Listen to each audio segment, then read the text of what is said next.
মানবজাতির ইতিহাসে সবচেয়ে কন্ট্রোভার্সিয়াল কোনো ইন্ডিভিজুয়াল ক্যারেক্টার যদি থাইকা থাকে তাহলে সেটা হইতেছে এই লোকটা বা এই লোকটার সংগঠন। তো এখানে তিনটা বই কথা বলবো, তিনটা বই, এই তিনটা বই পড়লে মোটামুটি এই ব্যক্তির ব্যাপারে একটা সম্যক ধারণা পাইবেন। তো আমার অনেকেই প্রশ্ন করতে পারেন যে এর ব্যাপারে কেন পড়ুম, এর ব্যাপারে পড়ার লাভ কী।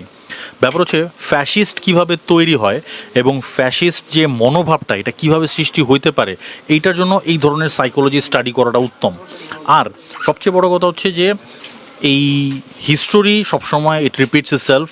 তো হিস্টোরিতে যে এরকম ধরনের মানুষ আর আসবেন এরকম বলাটাও মুশকিল। তো বাঁচতে হলে জানতে হবে, জেনে রাখা ভালো, এই হচ্ছে কথা। তো এই বইটা প্রথম আমি এই সিরিজ মানে যে তিনটা বই বলে মধ্যে প্রথম এই বইটা আমি পড়ছিলাম, এটা হচ্ছে মাইন ক্যাম্প। তো মাইন ক্যাম্প আমি পড়ছি অনেক আগে, প্রথমে ইংলিশ ভার্সনটা পড়ছিলাম, পরে আমি অনুবাদ পড়ছি 2-3টা। বাট যতগুলো অনুবাদ আমি পড়ছি এর মধ্যে চারুলিপির এই ভার্সনটা আমার পছন্দের, কারণ হচ্ছে এটা পরিতোষ মজুমদারের। এবং মাইন্ড ক্যাম্পের যতগুলো অনুবাদই বাজারে আছে এর মধ্যে আই উড সে যে পরিতোষ মজুমদারের যে অনুবাদটা এটা মোটামুটি সবচেয়ে প্রাঞ্জল এবং মানে মোটামুটি সহজবোধ্য। তো এটার প্রোডাকশন কোয়ালিটিও দুর্দান্ত। এবং মাইন্ড ক্যাম্পের যতগুলো কপি আমার কাছে আছে, যে কয়টা অনুবাদের কপি আছে, এর মধ্যে এইটাই আমার সবচেয়ে ভালো লাগে। এটা সবচেয়ে প্রিমিয়াম স্টাইলে করা হয়েছে, সবচেয়ে মানে বলে যে ভ্যালু রাখা হয়েছে ভ্যালুতে সবচেয়ে ভালো জিনিস প্রোভাইড করা হয়েছে এটাতে, মানে really good bang for the price. তো এটা গেল। আর দেন এইটা আমার মানে এই তিনটা বইয়ের মধ্যে এটা আমার সবচেয়ে ফেভারিট, কারণ এটা একদম মানে সোজাসুজি সোর্স থেকে আসছে। এটা হচ্ছে এই লোকের ডায়েরি।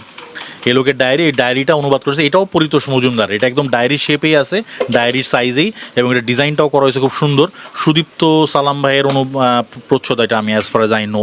তো এটা হচ্ছে 1917 থেকে 1945 সাল পর্যন্ত তার যে দিনপঞ্জি সেটা এখানে লিপিবদ্ধ করা হয়েছে। এটা ডিজাইন সব মিলায়া দুর্দান্ত। এটা হচ্ছে জাস্ট তার ডায়েরি যে এন্ট্রিগুলো ছিল সেই ডায়েরির এন্ট্রিগুলো একদম ডাইরেক্ট তার নিজের লেখা, এগুলাকে অনুবাদ করা হয়েছে। এটা আরেকটা দুর্দান্ত বই। আর দেন ব্যাপার হচ্ছে যে তার মুখের কথা শুনলেই তো হবে না, সে তো তার ব্যাপারে ভালো বলতেই পারে। তো তার কাছের বন্ধু, তার খুব ছোটোবেলার বন্ধু, এর নাম হচ্ছে অগাস্ট কুবিজেক। তার সাথে পরিচয় হয়েছিল একটা নাটক দেখতে গিয়া, একটা অ্যাম্ফি থিয়েটার, একটা নাটক দেখতে গিয়ে এই লোকের সাথে তার পরিচয় হয়। তাদের দীর্ঘদিন বন্ধুত্ব ছিল, তাদের বন্ধুত্বের ছেদ হয় 1908 সালে। তো এই 1908 সাল পর্যন্ত তাকে যতটুকু কাছ থেকে উনি দেখছেন, এই অগাস্ট কুবিজেক, এই পুরো জিনিসটাই উনি লিপিবদ্ধ করছেন এখানে এই বইটাতে। এবং এটার অনুবাদ করছেন আদনান সৈয়দ, দুর্দান্ত অনুবাদ হয়েছে এখানে।